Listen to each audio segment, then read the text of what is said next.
काम हुआ है आपने ये देख लिया। अब हम अमेरिका की एक डराने वाली रिपोर्ट आपको दिखाना चाहते हैं जिसके बारे में डोनाल्ड ट्रंप को बहुत अच्छी तरह मालूम है, लेकिन उन्होंने ये बात किसी को बताई नहीं। अमेरिका में 10 से 15 दिन बाद कोरोना को लेकर ऐसे हालात होने जा रहे हैं जो आज के मुकाबले 10 गुना ज्यादा खराब होंगे।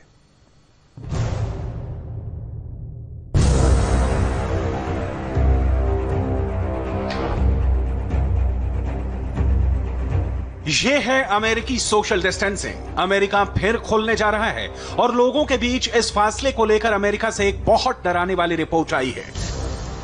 यह रिपोर्ट व्हाइट हाउस की इंटरनल रिपोर्ट है। इस बारे में गौर से सुनिए। रिपोर्ट में भविष्यवाणी की गई है कि मई के अंत और जून की शुरुआत तक अमेरिका में कोरोना के रोज 2 लाख नए केस आएंगे। अभी अमेरिका में रोज 30,000 नए केस आ रहे हैं। रिपोर्ट में बताया गया है कि अमेरिका में इस दौरान रोज 3,000 लोगों की जान जाएगी। अभी यह औसत 1750 लोगों की है। अमेरिका के आंकड़े centre for disease control and prevention के हैं। अमेरिका के लिए खतरे की घंटी बजने लगी है और इसकी वजह ये पार्क में बैठी भीड़ है। यहां घूम रहे लोग हैं जो यहां एक दूसरे से मिल रहे हैं। कोरोना का एक केस भी चेन रिएक्शन की तरह काम करेगा और फिर अमेरिका में संक्रमण की रफ्तार सुपरसोनिक हो जाएगी। आगे और बताएं, उससे पहले न्यूयॉर्क से एक बहुत ही इंपॉर्टेंट न्यूज है। न्यूयॉर्क में 15 बच्चों को अस्पताल में एक साथ भर्ती किया गया है। उनमें एक बीमारी के लक्षण मिले हैं। सभी कोरोना वायरस पॉजिटिव हैं और उनके शरीर में कई जगह सूजन है। इन बच्चों में सबसे कम उम्र का बच्चा 2 साल का है। अभी तक डॉक्टरों को समझ में नहीं आ रहा कि कोरोना के साथ ये क्या बीमारी है। पता चला है यूरोप में भी कई देशों में इस तरह के केस आए हैं और वो सभी आईसीयू में हैं। डॉक्टरों के मुताबिक इसमें बच्चों को बुखार होता है, जिस्म में खुजली होती है, पेट में दर्द और उल्टी होती है।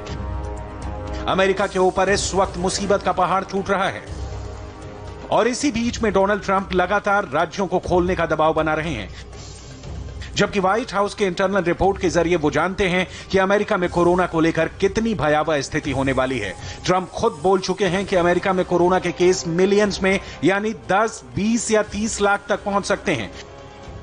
सुनिए एक इंटरव्यू में उन्होंने क्या कहा था। नहीं, हमने बहुत अच्छा काम किया है। मैं जब पीछे देखता हूं तो मेरा मानना था कि हम शटडाउन नहीं करने जा रहे और अब देखिए अमेरिका में 75,000, 80,000 या कहूं कि 1 लाख लोगों की मौत होने जा रही है। ये बहुत भयानक बात है। एक भी व्यक्ति की मौत नहीं होनी चाहिए।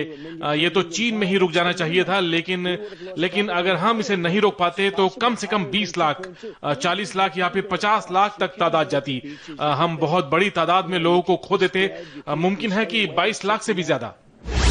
अमेरिका में कोरोना के 12 लाख केस हो चुके हैं। मरने वालों का आंकड़ा 70,000 तक पहुंच चुका है। रिकवरी बहुत धीरे है। 15% लोग ही अभी ठीक हुए हैं और इतना सब होने के बावजूद अमेरिका आधिकारिक तौर पर कभी बंद नहीं किया गया। सिर्फ कुछ राज्यों में ही पाबंदियां लगाई गई।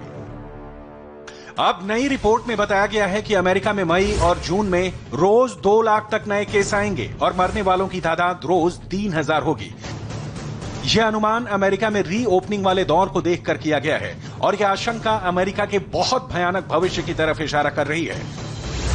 अमेरिका में Indiana, Iowa, Kansas, Minnesota, Nebraska, Tennessee और टेक्सास सब जगह खोली जा रही हैं, जबकि इन सभी जगहों पर कोरोना के केस तेजी से बढ़े हैं। अब देखिए न्यूयॉर्क के मशहूर टाइम्स स्क्वायर का क्या हाल है। यह इलाका फिर रोशन हो चुका है।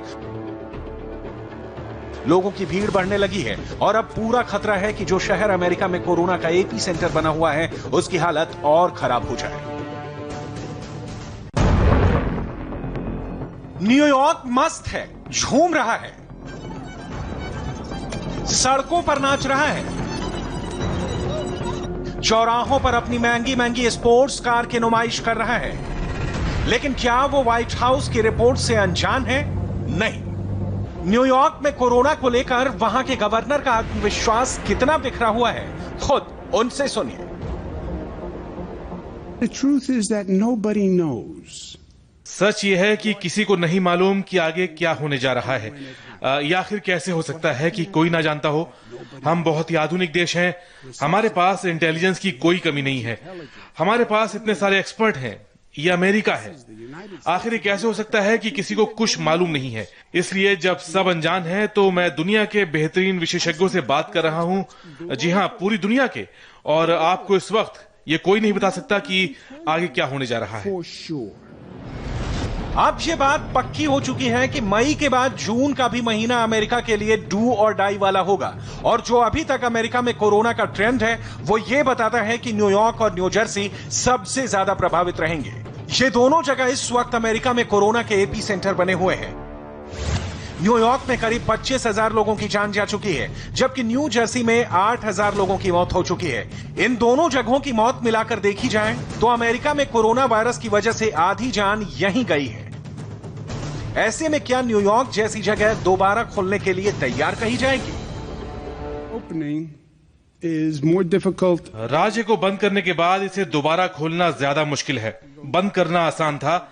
क्या मैं सही हूँ? देखिए, ऐसा ही है जैसे आप बेसमेंट में जाते हैं और वहां बड़ा सा पावर स्विच होता है, आप उसे बंद कर देते हैं और सब कुछ बंद हो जाता है, सभी बिजनेस, और फिर आप घर बैठ जाते हैं। ये एक तरह बिना सूझा बूझा फैसला था जो देश में बाकी जगह भी लागू हुआ। अब आप जब देखते हैं कि ये बहुत ही नाजुक हालात हैं तो आपको बहुत ही सावधानी से कदम उठाने पड़ेंगे। You have to be more careful. अब देखिए वर्जीनिया के गवर्नर रॉल्फ नॉर्थम क्या सलाह दे रहे हैं। वो भी जानते हैं कि अगले 2 महीने अमेरिका में डू और डाई के होंगे, क्योंकि अब तक कुछ कंट्रोल में नहीं है। You'll still be safer at home. सच कहूं तो आप अब भी घर में ही रहकर सुरक्षित रहेंगे। ज्यादा भीड़भाड़ या मजमा लगाना बहुत ही बुरा ख्याल है। सोशल डिस्टेंसिंग रखनी होगी, चेहरे ढकने होंगे, लेकिन हम ऐसे ही आगे बढ़ेंगे। जो पहला फेस है उसके लिए बिजनेस के लिए गाइडलाइंस जारी की जाएंगी और ये सब कुछ सामाजिक दूरी बनाए रखने के साथ होगा। ज्यादा सफाई पर ध्यान देना होगा और सुरक्षित रहने के लिए संक्रमण हटाने का काम जारी रखना होगा। Promote workplace safety. New Jersey में कोरोना को काउंटर करने के लिए एंटीबॉडीज की टेस्टिंग तेज की जा रही है और इसके लिए कई वॉलंटियर सामने आ रहे हैं। इनमें ज्यादातर वो लोग हैं जो न्यू जर्सी में कोरोना के खिलाफ इमरजेंसी ड्यूटी पर हैं। मेडिकल स्टाफ के अलावा पुलिस, फायर डिपार्टमेंट, इन विभागों से जुड़े लोग एंटीबॉडीज की टेस्टिंग के लिए आगे आ रहे हैं।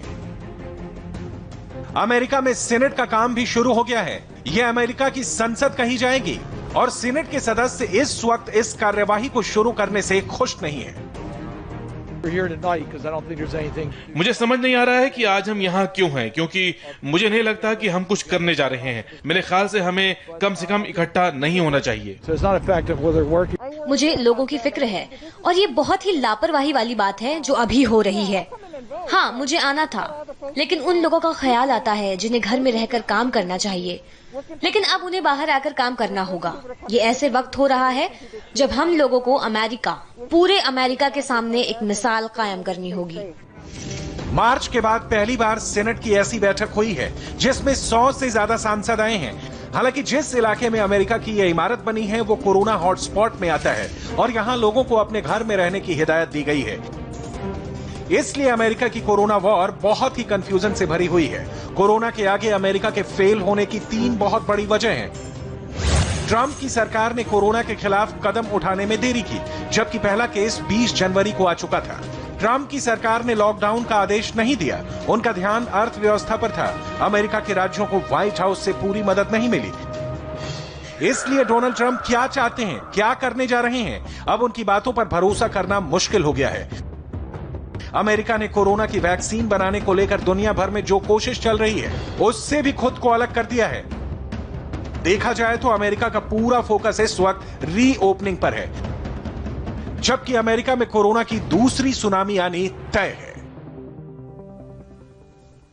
और फिलहाल हम एक छोटे से ब्रेक ले रुक रहे हैं। ब्रेक के बाद जम्मू कश्मीर के पुलवामा से एक बड़ी खबर।